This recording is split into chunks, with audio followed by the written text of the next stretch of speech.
Michael Schaefer, Ross Johnson, Matt Schultz, and Landon Fry are all here. It's free.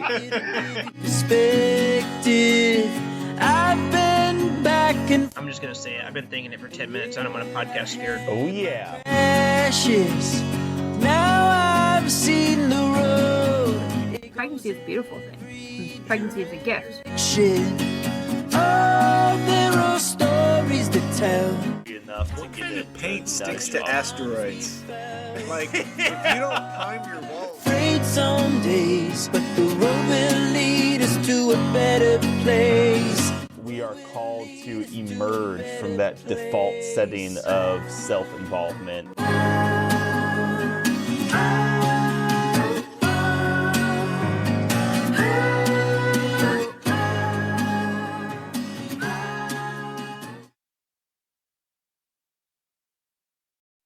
Okay, who are we calling? We're calling Sean Dust. Have you guys met Sean Dust? Nice. Okay. Oh, yeah. Okay, some fresh That was material. the rehearsal. Have we met him? Oh, yeah, of course. We ready for Sean's number, Mike? Yeah. All right. Here it is.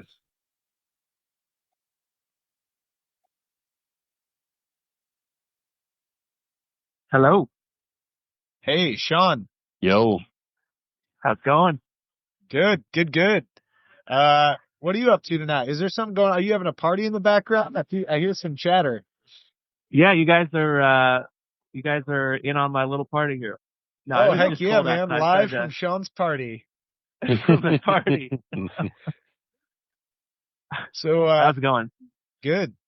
Glad you set time aside from your party to join us on the cast. Absolutely. Yeah. So we'll, I guess usually how this goes is the person who introduces. What are you watching Super Bowl, Sean? Why? Say what? Why is the TV on? Terrible audio. It was cold outside. I had to step into a bar and get a drink, you know? Oh, In a Nice. bar on a Wednesday? it's Chicago. You can do anything there. Yeah. Chicago. Every day is Saturday in Chicago. The city of Saturday. That's right. And All right. give it some razzle dazzle, you know? Yeah, whatever kind of flavor you want to put on it. The floor is yours. So Put some Chicago in it. Oh, okay. We also have to ask Sean, like, hey, have you read a C.S. Lewis book before? Do you like C.S. Lewis? Are you Anglican like him, actually? Something. You know, I have read, I don't think it was, no, The Great Divorce is the one where the houses keep getting further from each other, right? Yeah, that's a Great Divorce. Yeah. Mm-hmm. Great Divorce, okay. I've heard of it. All right, you ready? So you've heard of know. You haven't read Well, okay, wait. Matt, where did you find this guy? Walmart? Okay, so how often do you guys release one of these? I need to know that. every 3 weeks or so.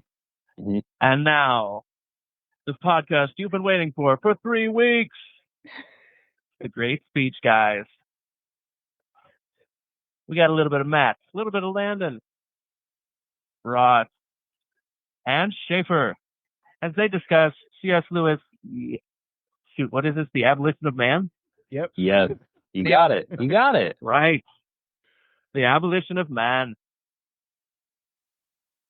Boom. Boom. And I guess cue the music.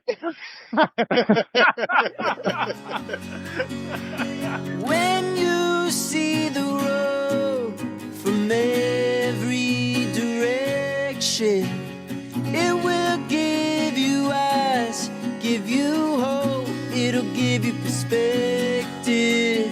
I've been back and forth, and yeah, I had my crashes. Now I've seen the road, it goes every direction. So The Abolition of Man is a speech by C.S. Lewis as introduced by special guest Sean Dust. It is a series of lectures that C.S. Lewis gave in 1943 to King's College In terms of why I picked it, I believe it was The Art of Manliness that cited this book as one of the big ones for just understanding the modern age. I think it was this and two others. And then kind of in a short period of time, a few other, just like a handful of people had mentioned this book to me, either mentioned it or I'd heard about it on different podcasts and whatnot. So it was the type of thing that kind of felt like a tap on my shoulder to kind of look into it. So got the book for my birthday. And it's has a lot to do with education and morality, which as a semi-recent father, son's only 1 year old, just turned one a couple weeks ago. Yeah. Oh, thanks. But yeah, just as like a semi-recent dad, just starting to at least mull over. Obviously, don't need to make any decisions soon about education and like schools and whatnot. But yeah, like it's the type of thought that's on my mind more. And something we hadn't really talked about directly is education and kind of what that looks like and what the ideals are behind it. So, without further ado, we'll actually. So the Abolition of Man's a little bit different than a lot of the other speeches we've done, right? Most of the speeches were kind of these concise, kind of, concise speeches that kind of represent one moment. This is more or less a lecture he gave over the course of three evenings, right? 3 evenings in which he spoke. Each evening was kind of, and eventually became a chapter of a book, and it's a relatively short book. And each kind of has a main question, kind of a prevailing question that I think is a good way to kind of summarize just each chapter, just to give a little bit of context. And then from there, we'll kind of dive into it a little bit. So the first lecture he gave, I guess you can summarize, he's answering the question, what are they teaching kids these days? And what are the potential implications? He cites a book, and he kind of uses a lot of pseudonyms in this book. So he calls, he kind of uses the term green book to describe this kind of particular English textbook he was given by the authors for review of some sort. Yeah, I didn't have time to look up like the social, cultural significance of this green book. Our American knowledge of Green Book is limited to the film The Green Book, which was apparently this book which told you where black people were, quote unquote, safe to sleep in the South. Oh, really? Yeah, So this isn't that. Oh, yeah. This isn't Come that. on. Jeez, Matt. It's a modern movie. You should listen to the podcast episode, I Have a Dream speech, and get on your racial awareness. So anyway, the green. Yeah, that was the. All right, so the green book. But we don't know the cultural significance of their green book. I think he literally just picked it as a random pseudonym for the book. Just to trash. Yeah, just to not like openly trash these people. But it did exist. It was a real book. This was a real book. If you look on the Wikipedia page, it actually does say the specific book, because he kind of highlights things so people were able to figure it out after the fact, but just so he didn't directly trash them, just kind of indirectly. And he also refers to the authors as Gaius and Titius. So if we ever have any references to a Gaius or a Titius, I feel like it's probably Gaius. All right. Gaius, whatever. Gaius or Titius. Matt didn't read an English book growing up. The second one might be Titus. Gaius and Titus. Regardless of the exact pronunciation of their names. Your mind down the gutter, boy. Regardless of the pronunciation of their names.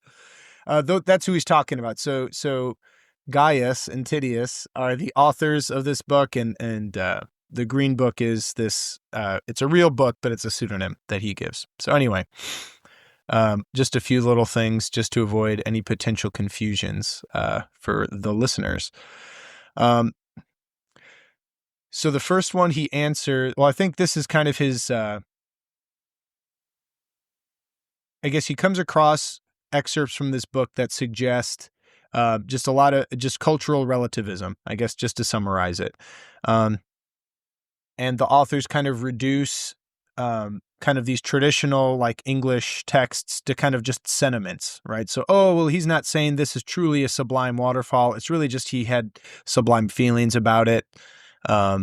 It's not really, he's not saying anything objectively true about the waterfall, right? For example.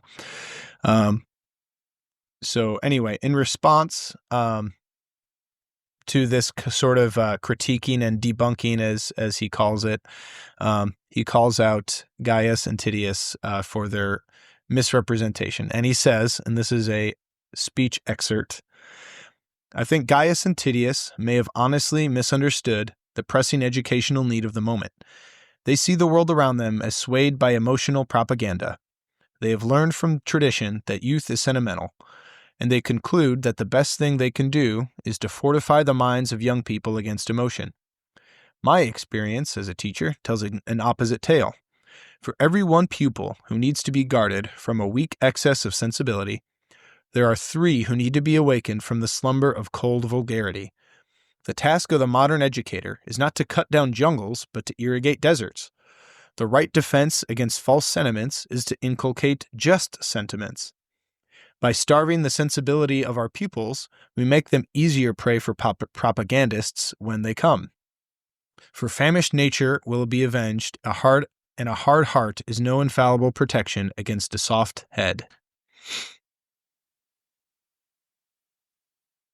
So this is, he basically outlines, just that sentiment or that argument, right? They kind of call out and reduce things, this sort of like kind of reductionism to sentiment. He then kind of goes on to explain what is kind of the answer to that, and he describes it as the Tao. So this is another kind of language-specific thing that Lewis throws out there. And I'll kind of describe that here with another quote of his. Until quite modern times, all teachers and even all men believed the universe to be such that certain emotional reactions on our part could be either congruous or incongruous to it. Believed, in fact, that objects did not merely receive, but could merit our approval or disapproval, our reverence or our contempt.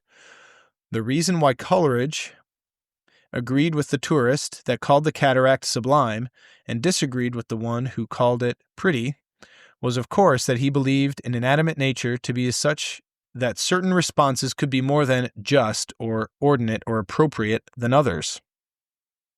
Kind of going forward, skipping a section. This conception in all its forms, Platonic, Aristotelian, Stoic, Christian, and Oriental alike, I shall henceforth refer to, for brevity, simply as the Tao. Some of the accounts of it, which I have quoted, will seem perhaps to you merely quaint or even magical.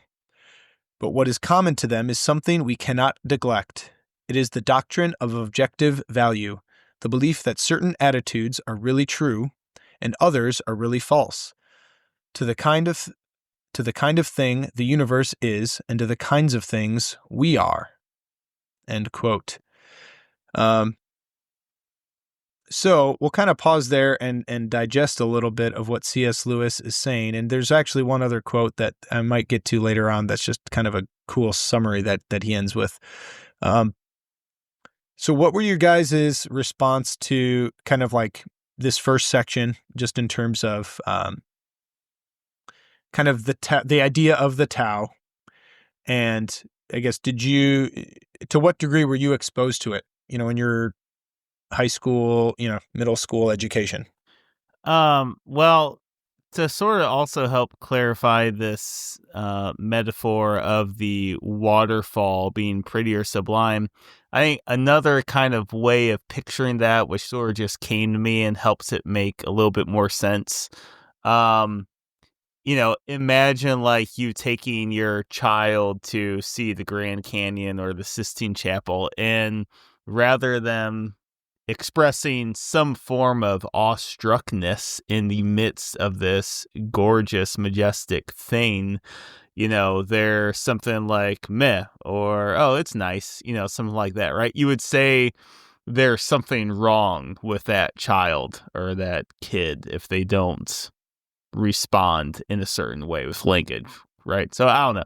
I thought the sublime pretty illustration was not quite as clear of, because pretty sublime, I don't know. Those sound somewhat close, but so Isn't hopefully yeah, isn't the waterfall example and the Grand Canyon example, that seems a little bit too easy for the depth of what he's trying to convey for like the misdirection of education. Like, is it really just like people aren't objectively saying nature is beautiful?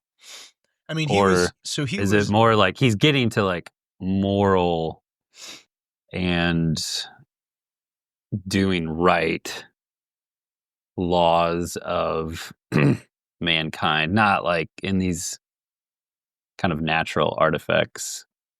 So it's a little bit too surface level. He goes down that track, more the moral track, a little bit later on.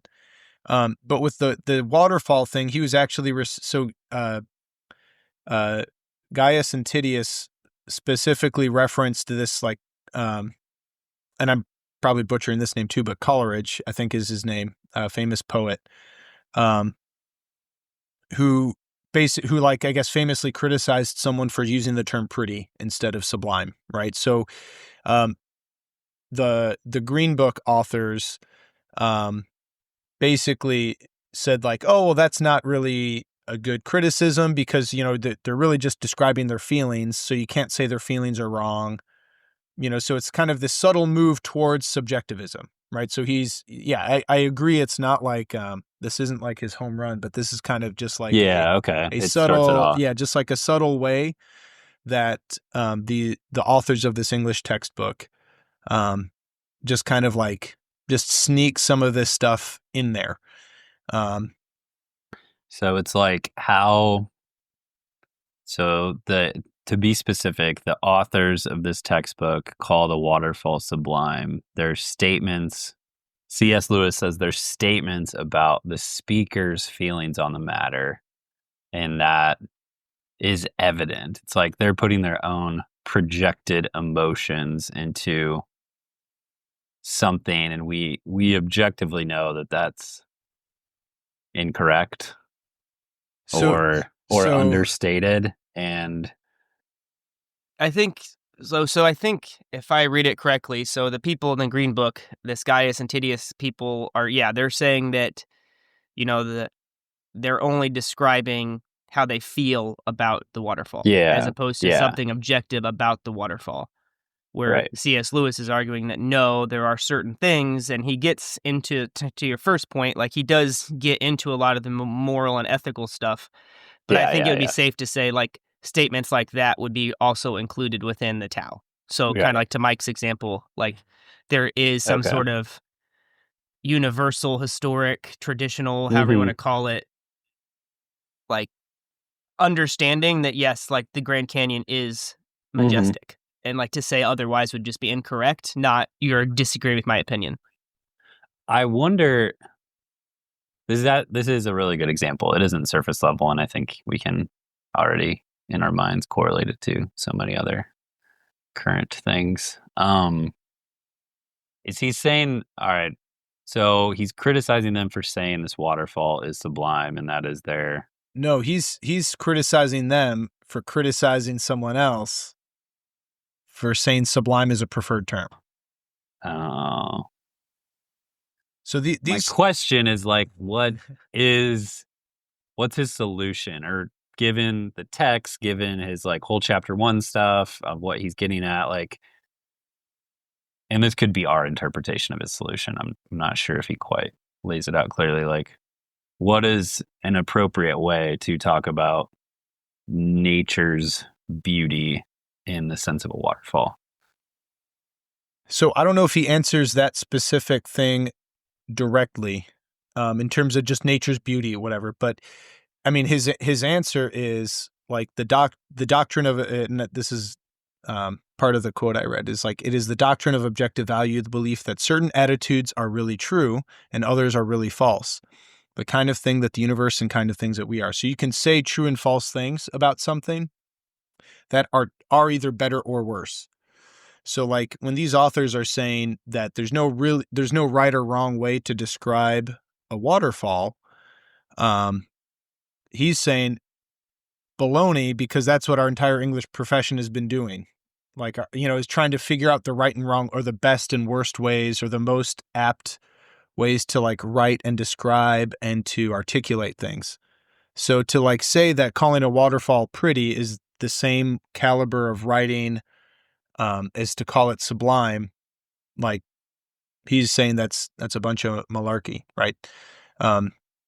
And like the reasoning they give for like equating sublimity and just being pretty is they say like, oh, well, this is all reduced to feelings, right? So if you reduce these objective statements to feelings, that's basically you're in one fell swoop kind of making a huge jump from like something that can be, you're saying that things can't value statements aren't value statements anymore. They're just feeling statements, and therefore they can be either dismissed or they can't be disproven, or both. Yeah. I might use a slightly different word than just feelings. I would say they can be permissed in the eyes of Gaius, and I do think Matt's right with the Titius one though. Gaius and Titius, because they're perceptions, and how can you know of anything outside of your perception? Which at some level that makes sense, but at a, obviously at C.S. Lewis's point, you quickly pull the rug out from under you, because if everything is perception, you simply can't know anything. And yeah.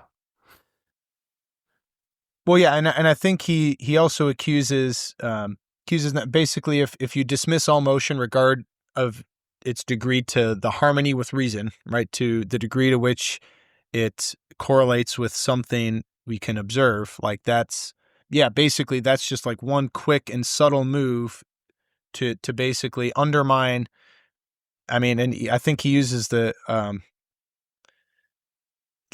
just basically unknowingly, or like this is another quote from his. So the very power of Gaius and Titius depends on the fact that they are dealing with a boy who thinks he is doing his English prep and has no notion of ethics, theology, and politics are all at stake, right? So you kind of just throw these subtle kind of twists in there that form the consciousness of a child who's not reading a moral textbook or a philosophy textbook, but it's still kind of forming his consciousness and his soul and all that.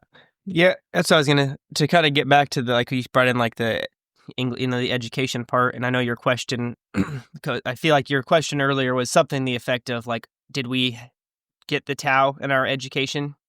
I believe, but like I feel like, to say it simply, like I feel like I did receive what I think I would call the Tao within my education. I think you said earlier middle school and high school. I was thinking like elementary school to middle school.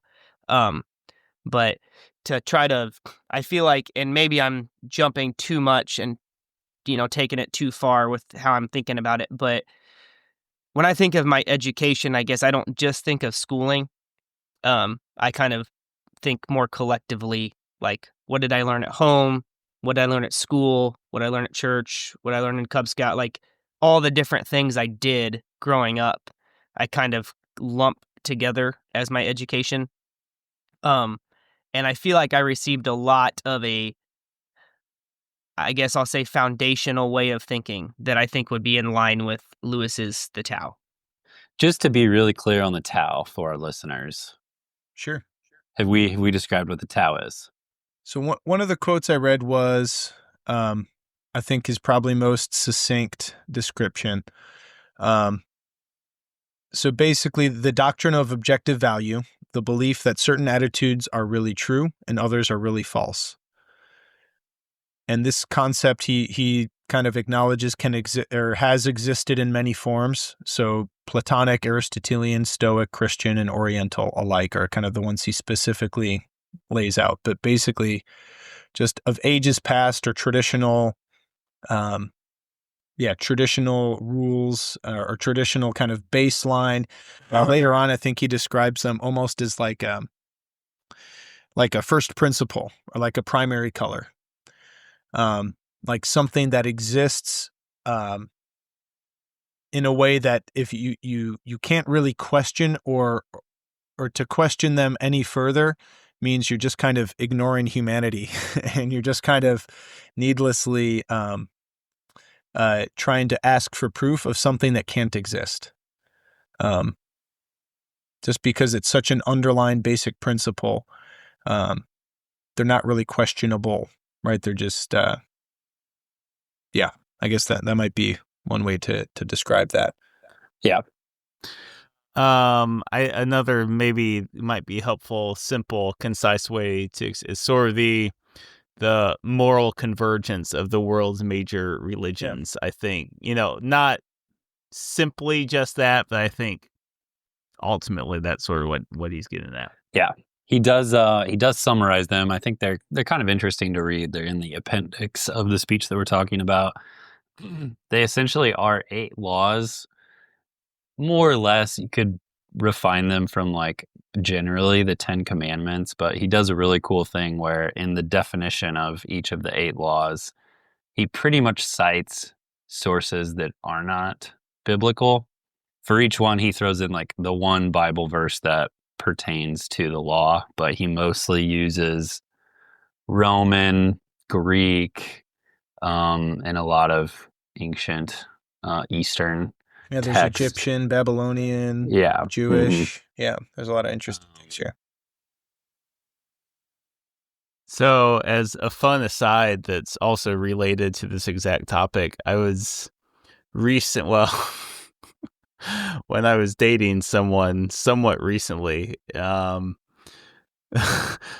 I said something half jokingly that, you know what? People should have their choice of 5 religions. You can be Christian or Buddhist or Muslim or Jewish, or Confucianism or something. And it's like the point that I was sort of getting at there is that, these are the religions that built the world. And regardless of the extent to which they perfectly manifest moral behavior, they still have a tremendous capacity to organize and move people in very important ways, which says a lot versus, some sort of new age spirituality that has a collection of, baby boomers who go drink white wine there every Sunday afternoon. Like, that religion has affected the world in no way whatsoever. And so how can it be useful, right? So I don't know, just sort of a similar point there that I think is interesting. Yeah, and I think I'm just going to add one last thing, just more context-wise, and then we'll move on to the second one. And we can always come back and talk about a lot of these types of things. So, I guess another way to summarize his critique of the Green Book is that it's very focused on debunking, right? He uses that term a lot. We're basically just poking holes in these sort of traditional values, and just kind of undermining different things. And he gives more specific examples in his text. So, and I think I don't want to get hung up on the specific examples too much, but, and basically just the emphasis seems to be to debunk and to discredit kind of these traditional things. And I'll end with his endings paragraph of this, because I think this is it's a famous thing. Or a famous line. You can hardly open a periodical without coming across a statement that what our civilization needs is more drive or dynamism or self-sacrifice or creativity. In sort of a ghastly simplicity, we remove the organ and demand the function. We make men without chests and expect of them virtue and enterprise. We laugh at honor and are shocked to find traitors in our midst. We castrate and bid the geldings to be fruitful. So yeah, kind of a strong end there. So moving on to the second chapter, he kind of Well, hold on. I feel like there's stuff there to comment. Yeah. All right, go for Comment. Comment away. What's a man without a Yeah, chest? Ross. Something that I guess stuck out to me about that line.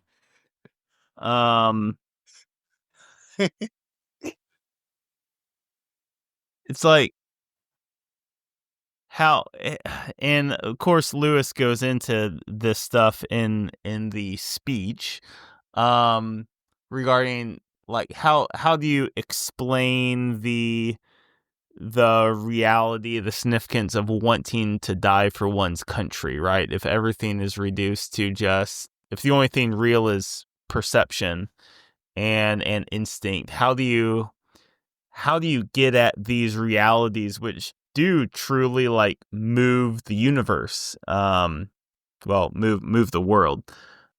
And yeah, I do wonder, it's like, in terms of, okay, so the idea here, you know, just very succinctly, we're thinking about the idea of like the military. And it's, you know, I sort of imagine there's, you know, none of us have been in the military here, but I sort of imagine that you get, you know, mostly guys, obviously some girls, you know, who want to, well, this one is, I'd say, more just only guys. There are some guys who go to the military just because they want to shoot someone. As gross and disgusting as that is, that's a reality. That's what some people do in the military. And then, of course, on the other side of it, there's people who go into the military. Now, this one would be more also just including girls, is that, you know, yeah, they go into it for this very noble purpose to serve their country, protect their country, you know, help out a weaker country in some way. And like that whole dynamic, that ladder dynamic, like that require, and this actually goes to our Everybody Loves Raymond episode with like faith being is like a muscle that needs to be there to be a good mom, right? And the connection here, I think, with Lewis and how do you have a really powerful, strong in the right ways military if you don't have a people of faith in your country, right? Because just, and of course there's certainly like atheists. Well, okay, here actually, let me put it this way. How many people in the military are nuns, that NONES group? Because I would say those are the actual people who don't have faith. Because if you are willing to say I'm an atheist, like, you are a person of faith. That's not like being patronizing or condescending in some weird way. You just are, right? It's that NONES group that is actually the people of non-faith. And I'd be really interested to know what percent of them join the military or do some sort of like secular sort of sacrifice. Well, I would assume or project they'd be a very low percentage of the military. I don't know about secular service. Would give them the benefit of the doubt there, but given the military is already mostly like certainly more rural in nature, I wouldn't say a good portion of them would be nuns. Yeah, you'd have to like be fairly patriotic. Nuns probably don't have much faith in anything. So, I don't know. For some reason, I'm not too scared to express this thought, but we imagine like school shooter type people, right? And we tend to imagine, right, there's just these very like weak looking boys, you know, who have no friends, just real no capacity to like operate in the world in meaningful ways. And there seems to be like some sort of connection there, like where we as a society sort of like laugh at the notion of real manhood, i.e. people with chests, but then it sounds cold, and I don't want it to sound cold, but surprise when these very realistically men without chests in the most dark, morbid way possible, commit mass shootings, And of course, I don't want to say like, oh, that's all there is to the problem, not gun control. But I think there is a dimension to that, and I'd just be very hard pressed for someone to say, oh no, that has nothing to do with it, right? It's a very specific kind of guy. It's always a guy who tends to commit these crimes. And I don't know if that's, we're trying to imagine what their psyche is. Typically they leave like somewhat long journals. Yeah, would not be well versed in some of these natural laws that Lewis describes. I mean, if you read through them, they are like, honoring elders, like protecting children, like seeking justice. They're very benevolent values of a belief system that would not shoot up a school. And somehow they've imagined a very robust, different worldview that they've written out and have taken from dark corners of the internet that is absent of everything Lewis is talking about, which is surprising where they get that. Like, I've heard of these long journals that they've had. I'm specifically referencing, I think the Columbine boys had a lot of writing. I mean, to kind of think about some of the stuff you guys are talking about, but to also like keep in mind the Tao and even like how he started this chapter. I think it's what I thought was interesting, and I'll try to connect it to what you guys are saying too. But like when he made the comment, how this green book that these young boys are reading is going to shape, 10 years later, they're going to have some question before them and they're going to answer it, and their answer will be heavily influenced. They won't be able to say where it came from, but it's going to be from, this idea that waterfalls aren't sublime. That's just how you feel about it. That type of thing. And I think he talks about later, like you can't take part of the Tao or you lose the whole thing. I think he talked about like people try to take one piece of it and it always fails. And I feel like that's kind of part of what intrigued me a little bit, because Matt, you mentioned, your son you're starting to think about school. I mean, I've got a kid in school, another one I got 2 kids in school, another one about to be in school, and another one on the way. So like, that's a very big topic in my mind. And I just started to think about what things today are they teaching that, even though it has no direct correlation to any difficult moral, philosophical, political questions, but like what things are they teaching kids now that will be that's gonna determine how they think about something 10 years later. And they won't remember, oh, it's this idea I learned in first grade, but even though that will be a big part of why they think the way they do. So anyway, I thought that was like a really interesting piece. And then to try to kind of tie it into like this type of stuff. And like, Mike, you were talking about the nuns. Like, I feel like the Tao has a strong influence in Western society, but it seems like people have gravitated towards parts of it, and like kind of lo and behold, yep, C.S. Lewis is a prophet here. Like, we've lost the whole thing. Yeah, and I do think, and actually, you guys kind of inadvertently summarized the second chapter pretty well, because Mike, I know you mentioned the kind of the noble death idea and the military, or specifically in relation to the military, and like, how do you? I mean, yeah, it's no wonder military recruitment has been a real big problem the last, 10 years or so, at least from what I've heard. Is that, yeah, like if you don't have, if you've kind of spent your educational efforts teaching kids how to debunk things, yeah, they're going to be pretty bright at debunking, but they're also going to be very bright at debunking, right? And like maybe not really particularly wise in like what it is they debunk. What's something you think would traditionally be viewed as a noble death that people would debunk today? Like, what's an example of something you think, yeah.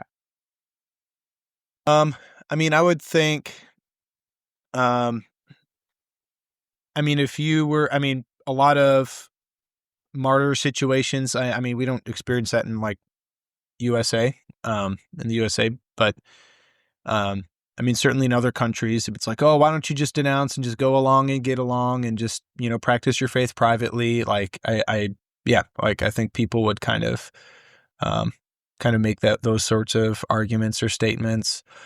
I mean, I think you could, I mean, I think the same thing just with a lot of, more parents have been kind of vocal about just transgender issues and just like sex ed issues recently. And I think some people are like, why are you, causing a big fuss about this? Like, we're just teaching your kids, what's the science says, is good, whatever. So like, um, and yeah, I mean, I feel like a lot of people would be like, just quit making a ruckus. Just teach your kids whatever you want at your home and just let the schools be, I think there's that sort of stuff that would kind of be thrown out. Like, yeah, it's not a literal death, but like these parents are sacrificing their time, effort, reputations, things like that for something they believe is right. So, but yeah, I guess just yeah, so that's kind of, I think you guys pretty well spoke to like the next move he makes is kind of like just the downstream effects. Mike mentioned some difficulties with the military, or, just kind of just having more noble romantic sort of moves like that are actually really good and true and beautiful, that are kind of like, yeah, just dismissed maybe. But yeah, so the second chapter is basically dedicated to just different arguments, like if not moral, or if we don't have these sort of values and we can't make these objective statements, like what do we have? Right? And he kind of goes through a series of things that, yeah, basically from a subjectivist lens. So if no sentiments or traditional values can justify a noble death, maybe you could justify it on utilitarian grounds or rational grounds, but if that's useful for some people, it's not useful for the people who are dying, right? And then maybe it's just some instinct, right? It's another argument he proposes, but kind of dismisses that because we have a lot of different instincts and you can't really order one over the other without making kind of a moral claim, is another good argument that he makes on that front. And basically, if there's not even a human instinct, the kind of this very basic real thing, we're kind of either forced to choose between a valueless world and the Tao, right? Is kind of how he puts it. And we'll come back to some of these questions and things that have kind of come up. But C.S. Lewis at the end of this paragraph or end of this chapter, or section of the speech, proposes a third idea that is intriguing. Basically, kind of acknowledges the idea that the Tao isn't just is just a stepping stone, right? So it was good and it was true for a while. It got us to where we're at today, which we're grateful for, but it's really just a stepping stone to something else, right? We were once subject to nature, but learning about it, we subdued it. And now that we can kick aside the Tao, we've grown out of the Tao. The Tao is our launching pad to something bigger and better. We have the tools to subdue nature and kind of innovate our way into solving problems, right? We don't need the Tao to guide us. We can kind of figure it out for ourselves, which brings us, that's kind of the question he answers in the third lecture or third speech, is why can't we just grow past the Tao and just socially or technologically learn our way out of problems? So yeah, that's an interesting question. Without having read Lewis, what might be an answer that you would have given? Like, why can't we just engineer our problems away? My first thought would have been, I hope this answers the question well, but that without reading this, how would I explain why you can't just engineer yourself out of the Tao would be because you need the Tao for good engineering. So it's like Bishop Barron talks about a lot, like science is awesome, but there's principles that you have to have in place for science to work. So, right, he talks about like the intelligibility of the universe. Like, you have to accept that the universe is going to make sense, or you can't study it, and you can't use numbers and physics and facts to describe it. So he talks about that a lot. Like it's not attacking it science. It's saying like there's certain, first principles that have to exist just for it to work in the first place. Repeat the question. Why, I guess, I didn't answer or say it this way the first time, but maybe why is the Tao still important? Why can't we just grow past it and basically kind of determine for ourselves via technology and social science, kind of the answers to our problems or questions? I felt like some of what he was getting at was like the entirety of our mentalities is like has already been built into these distilled principles, and almost no matter any way that you would innovate or try to cut yourself off from it, it's still like at the root. I think the way you described it was like we're all on this tree of humanity, and like these massive branches have come up from these laws, and while you might think you're like building a new tree, you're just on a different branch. It might be like in a response, or you're trying to reject some aspect of the trunk, but like you're still on the trunk. And yeah, it's hard to like totally innovate off of the realities of some of the natural laws that we have. Or So I would say because there's something written in us that recognizes a certain desire to be congruent with the forces of the universe, however you conceive of those forces. All right, so here's to put a specific example or analogy to it. Right, so what is more extraordinary to people? If let's just say that mankind has not broken 4 minutes in the mile yet. For whatever reason, it's just been beyond our grasp. And so, and there have been guys who've trained really hard, and it just hasn't come through. But we eventually figure out that, hey, you know what we can do?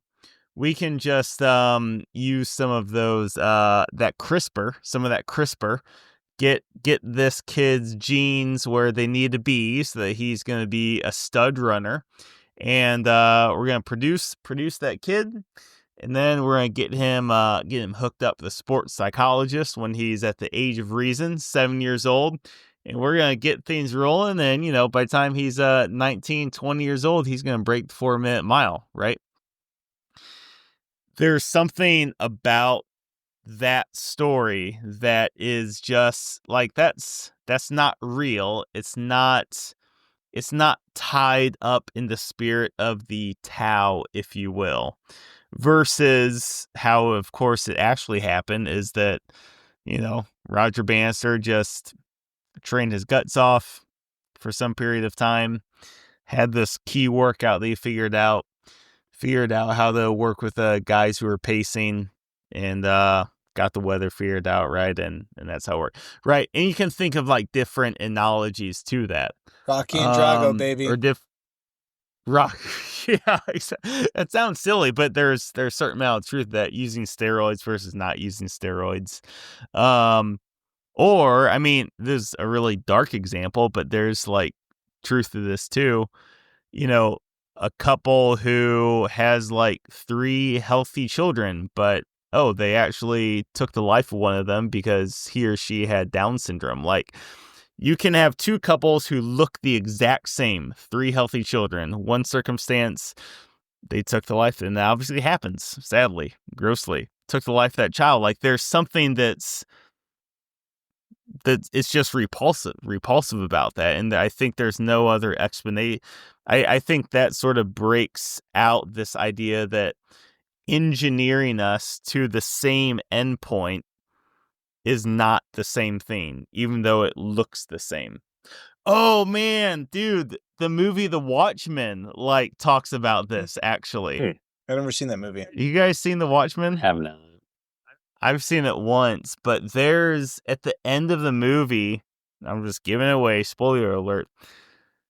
There's some kind of taking of innocent life that takes place by one of the main characters, which results in this perfect world.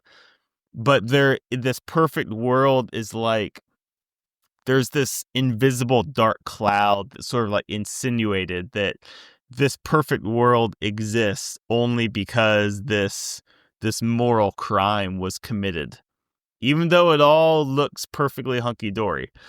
But there's that sort of darkness that's hinted at the end of the film. So, yeah, and I think one way to, Mike, you're getting at these sort of kind of gross ideas of this engineered human, right? That just kind of is, it's the plot of movies, right? It's the stuff. I know Gattaca kind of comes to mind. I don't know if you guys have seen that movie where it's this kind of genetically engineered world, where they're the just came up in a conversation. Somebody I just talked to, that was their favorite movie of all time, and I'm like, that's so weird. Yeah, it's interesting. I wouldn't say favorite, but yeah, it's at least kind of brings to mind these sorts of questions, to what degree, what would that look like, and C.S. Lewis kind of phrases it in an interesting way by basically saying our conquest of nature isn't just of nature. It's almost always we conquest other men via nature. Is kind of his argument. So as much as you can say, oh, well, we figured out this genetic engineering thing to make kids faster or whatever. Well, faster compared to who, right? Faster than who, right? Someone's going to be a winner and someone's going to be a loser, right? So you're not really beating nature, you're beating other people. And one of the prophetic elements of this, which we'll kind of get to some of the prophecies, so to speak, that are kind of within this speech in a second, is that he makes that basically the more victories over nature, the more victories over men. With each round of victory, there'll become fewer and fewer winners and a greater pool of losers, right? Think how a tournament works, right? NCAA tournament start with 68 teams and end up with one champion.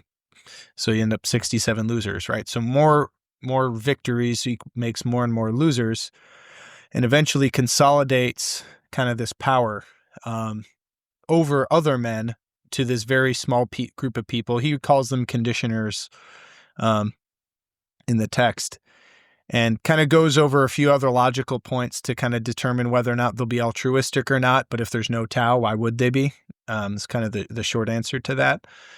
And kind of comes to the conclusion that nature kind of ends up winning if that's our battle, right? Because if really everything comes down to the whims of there's just these handful of people who've accumulated the most wins and have accumulated the most power by their natural conquests, basically everyone becomes kind of this, just subservient to that. And that's where he brings in the title of the speech, The Abolition of Man, right? That's kind of what leads to it, is basically if we conquest if we put too much, or if we have this unguided science or faith in science, I guess, or unmoral or amoral, not necessarily immoral, but this sort of view of progress, be it social or physical science, that has replaced these sort of moral principles. That's when we've actually abolished man. Because it's the Tao that makes us human, not the progress that makes us human.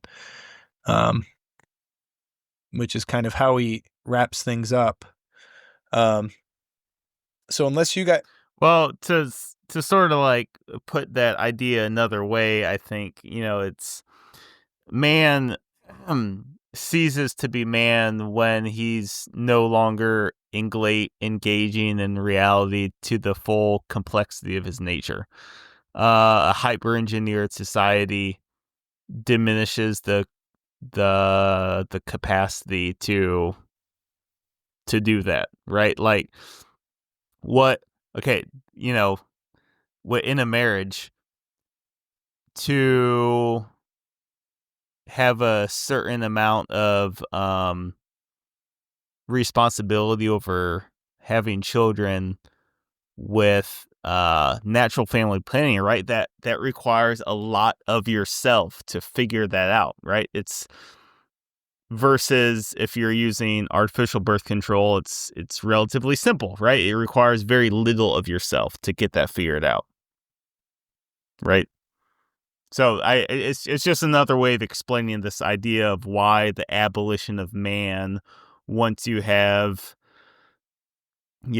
achieved this perfect wielding of technology, is the term that he uses, because man becomes diminished. There's no need for all of this man to exist. Did that make sense, Ross? It did make sense. I was gonna. Have you guys ever read A Brave New World? It's been a long time. I think I did many years ago. A lot of that book is kind of, we've socially engineered people, and people aren't born like from like they're all tested, like everybody, like children are all like literally it's like born in a lab, and they're designated at birth by what social class they're going to be in, and like everything is engineered out. And it's just a lot of this stuff kind of reminds me of that book.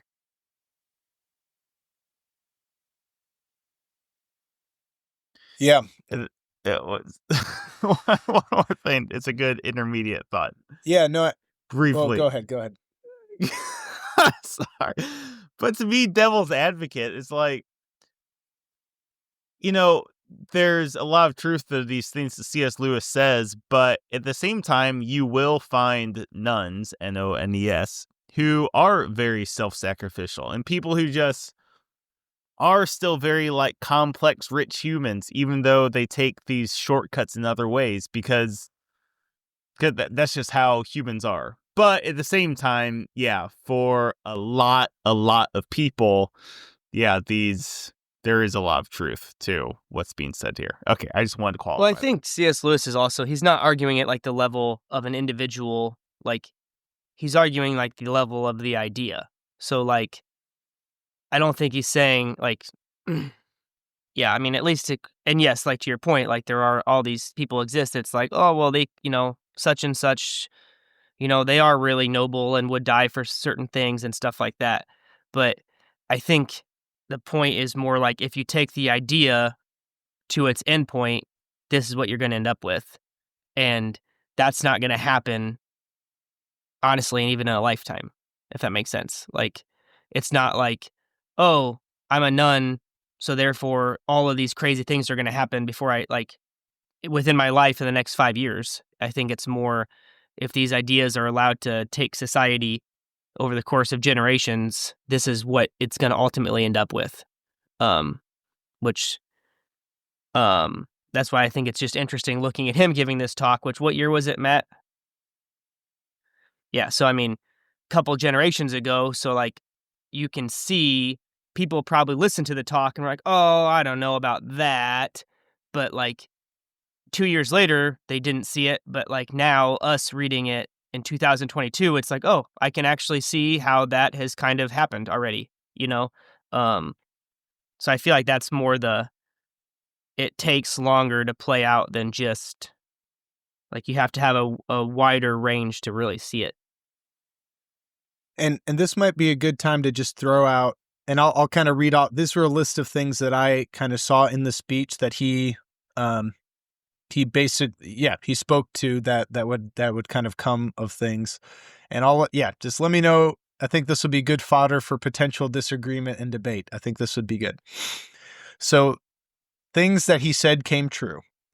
I think continued subjectivism in education, an increase in moral relativism and questioning in traditional values and roles, various superficial sources of morality emerging without a substantial philosophical underpinning that stands up to the criticism that people kind of use to debunk the Tao, right? So, example, socialism, critical race theory, capitalism, or capitalist materialism, and then, nationalism, something like that. Temporary survival of the Tao in a vague sort of way, but without strict adherence or moral deference, right? I think we've kind of talked about that a little bit. I think Mike referenced the baby boomer as an example. Selective breeding, and in some ways, what's that name?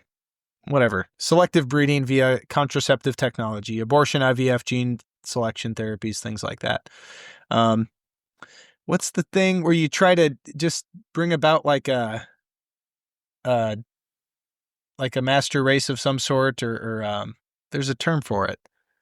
No, eugenics? It's eugenics. That's it. Yeah. Eugenics. Kind of trying to identify these supreme genes and bring those about. Inflated ideologies. I think he talked about kind of when you take elements of the Tao and just focus on them. I think socialism and communism stand out.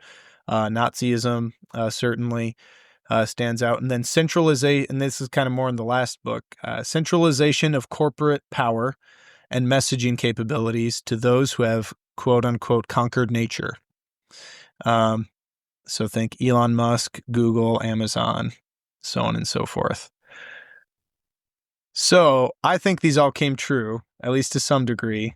I don't know if there's any debatable ones in there, but yeah, certainly thought-provoking. I think you got them all. And I still think, which no one else talked about this in the outline as much, so they must not have been as obsessed with it as me, but like, it's just crazy to me that all of those things came from you're not describing that waterfall correctly. And I know that it's more complicated than that, but like, I think that was kind of like he ripped apart the book pretty well, but like just that really, I don't know, that just really got me thinking about like, what subtle things are being taught that are in 200 years are going to be like, holy cow, that happened from that. Which I think that might be a good question, like, because I could see his logic, but is he making a mountain out of a molehill? I think that might be, what most people, or what a lot of people would respond if you just kind of did a point-by-point logical statement. At some point they'd be like, I don't know. It's kind of just making a mountain out of a molehill. Who cares if some kids think a waterfall's pretty or whatever? It's just, just be nice, whatever. Which again, that's kind of a rejection of the Tao, right? To kind of reduce things to just be nice. But yeah, like, I feel like a lot of people respond that way. Is he doing that to any degree? Is he making a mountain out of a molehill? This sort of goes to my previous point. I think to some extent that guy has always existed, even in ancient Greece, I think. With the waterfall, did this just start with that damn waterfall? Titius and Gaius? Titius and Gaius writing in that waterfall book? I doing a little bit of mental calisthenics, I think it's more of an expression of something else going on that create an opportunity for that thought to make sense in people's minds, and it's right. And I think that it's this idea. You see a very complicated world more and more, a very globalist world where you see people living different lives than you, and not necessarily living in the end result that would make sense necessarily. I remember this being like particularly striking. Like, it wasn't until I don't know how to necessarily phrase this in the most like intelligent sounding way, but like sophism did not exist as a philosophical idea until, or is it nihilism? Until ancient Greece like ventured out, like 400 miles from Athens or something like that. Like, it was only literally once they saw other people out in the world that this philosophical idea that, you know, in either case, either nothing is real, like, came to exist. And I think something similar to that, just being magnified out at more of an accelerated level, right? Because that whole source story replays itself again and again over people throughout millennia, right? You're exposed to new things, and that suddenly shakes up your idea of what's real or what's possible, and yeah. Is this the final? Should this be the final bell, guys? What do you think? Mm-hmm. It's getting to be that time. All right, final bell. Getting to be that time. Rocky's in the corner. He's bleeding. Oh, all over the place. Cut. But he's still got something left. I think it's the final bell. Final bell. 15. One more round. There's no stopping this now. This is our round. Don't stop it now. You stop me, don't stop. All your strength, all your power, all your love, everything you've got. This is all light to you now. Have you guys had any experiences that really like shook you to the core like that, or that made you like seriously question? Like, shoot, is everything real? Is this you know, like whatever? I mean, we're all committed Christian men. Yeah, like, when was there any moment that really rattled you on that front?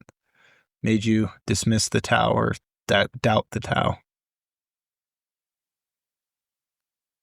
I've got stuff, but I'll let you guys speak. If you've got a good one, go for it. Man. Don't podcast scared.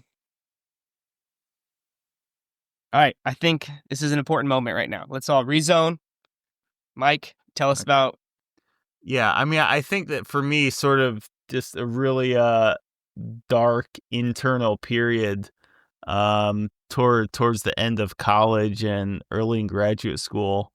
You know, you're flying high with certain spiritual certainty about the world that's been shaped in you.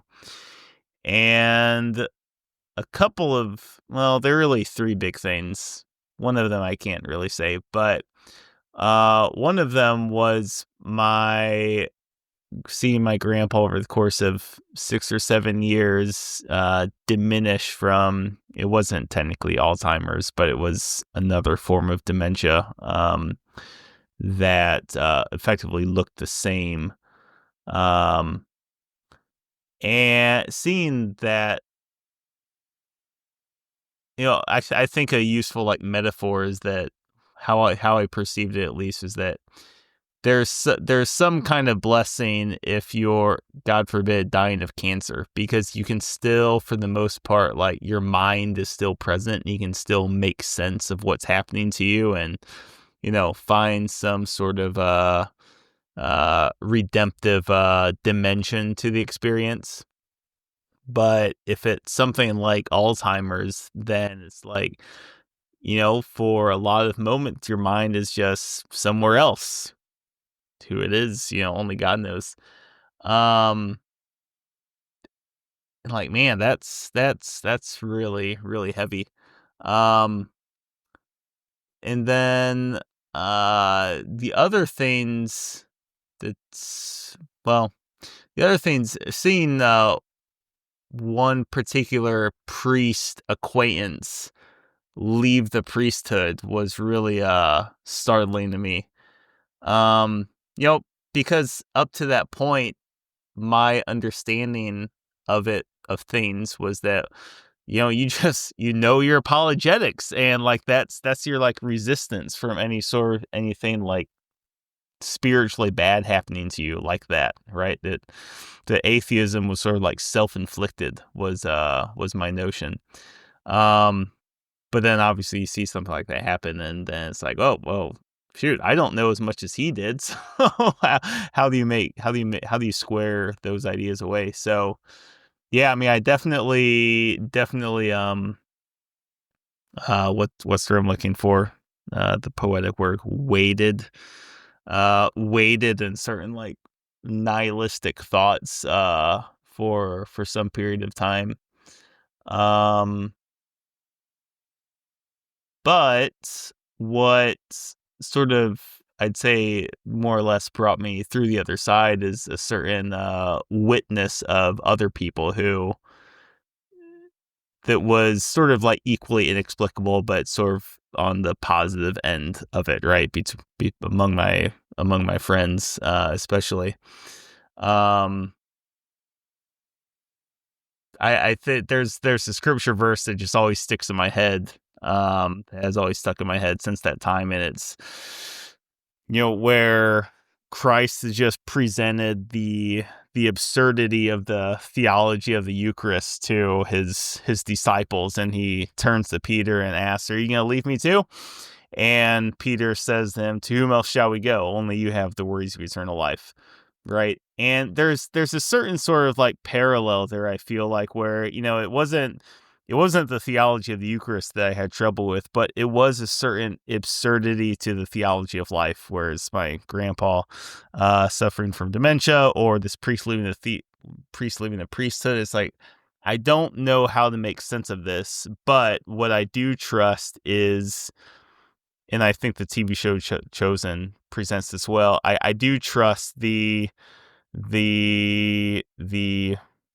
presence of this individual in the way that he manifests among the people I love. Like that I can trust, and I see more goodness bearing out in the course of a life by being a disciple of that path rather than becoming a nihilist, even though that makes sense in a certain way. It's easier to square with, well, of course of course a priest leaves the priesthood because things just don't make sense. How can you expect to just fit the sense of life into a catechism,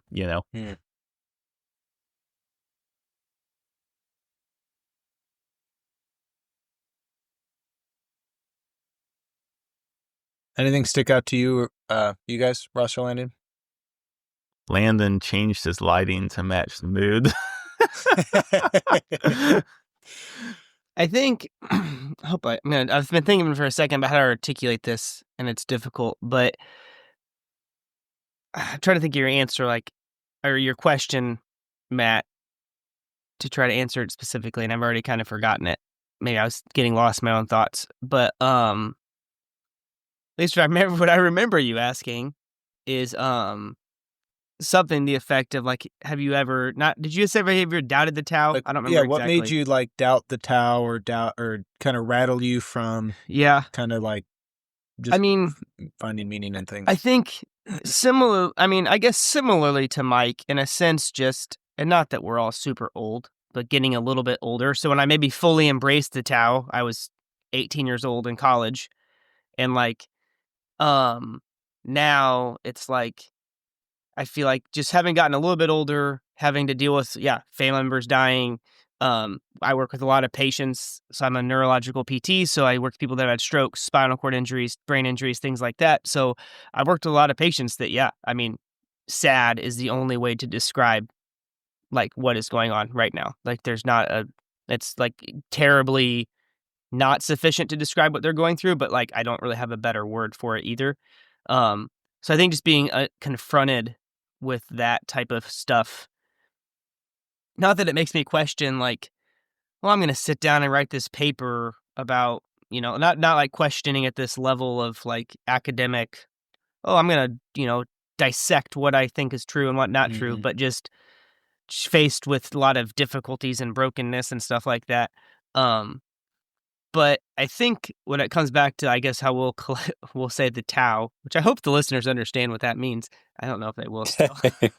But I feel like we got it clear. But I feel like in my best moments, and I guess maybe I'm referencing the Tao right now as well to just describe what my best moments are. But in my best moments, I think the Tao is obvious to me. I don't want to say when I'm happiest, but yeah, in my best moments, I think a lot of the Tao is obvious. That a lot of this is real and it does exist. And I don't want a future with genetically engineered humans because that's crazy. And yes, that waterfall is sublime and the Grand Canyon's majestic and there are a lot of heroes that died for good causes. And like in my best moments, I think, and when I'm most excited about life, those things just seem really obvious to me. And in my moments where I'm maybe more, again, not skeptical at an academic level, but seeing the difficulties, seeing the challenges, like I just don't know if I'm really, not that I have like, not that I'm like bipolar and have like, two personalities, but I just question when I have those more moments of questioning or confusion, like just like outside looking in, I just don't think that's when I'm at my best, if that makes sense at all. Um, I'm definitely more energetic. I'm more joyful. I'm more excited about life in the moments that I am, I see the Tao more clearly. And I don't think those, so like, I don't want to like reduce it to like how I feel though either, because I don't think that it always lines up with like the external circumstances. So it's not like, oh, I'm in this really sad situation. I question everything and everything's going right now. Yeah, the Tao's cool. Like it's not necessarily directly related to the external circumstance, if that makes sense. But I just feel like uh, mm, yeah, even sometimes in the really hard circumstances, I feel like the Tao makes really good sense.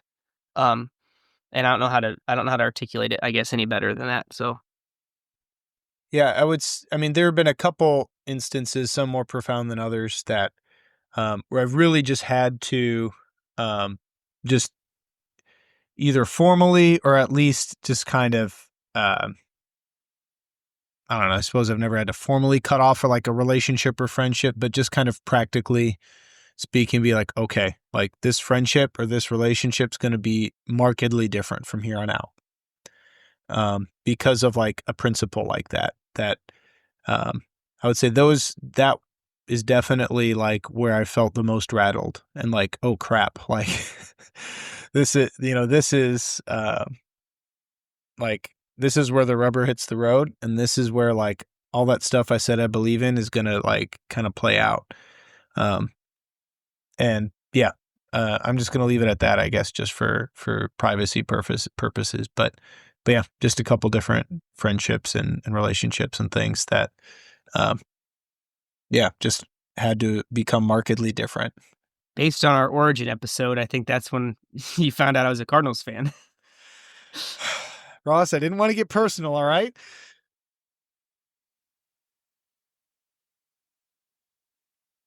Landon's still a believer. Well, I think what I'll combine that question with the question we had to kick it off. Like, did you grow up with an education system that like had the Tao definitely ingrained? I think it was really hard. I don't know if it was easily ingrained in like, I don't know, high school, middle school, certainly college. But I had like a spiritual, more Christian specific education. And I think merging, I don't know, what the world is with or without the Tao versus like what I believe would be like more of the fundamental natural laws. I think that process takes longer when it doesn't exist in the formal education system and when the world's at perhaps a precipice in 1943 and especially today where it's like it mostly probably doesn't exist. And I think you're always just like trying to figure out like who believes in some of these natural laws and who doesn't. And that's just really hard to integrate with. And it seems like CS was struggling with it in the 40s. And I imagine it's present every day now. That's probably the hardest part. Yeah. Shall I end with a quote from the speech?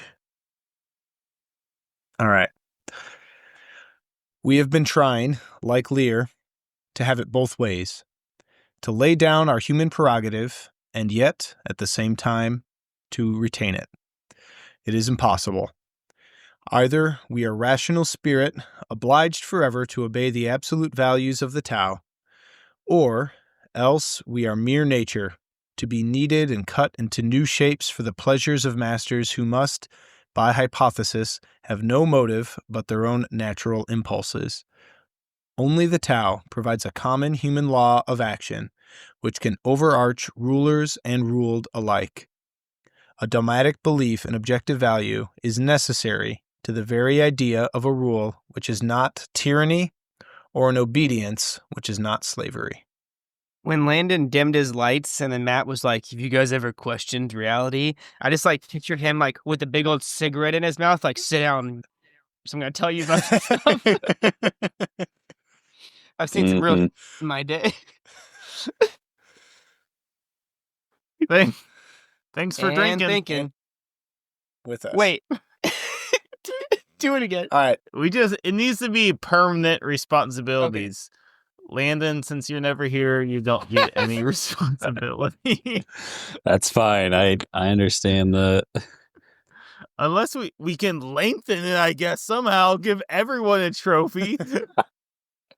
I don't need to. All right. Mike says drinking, Matt says thinking.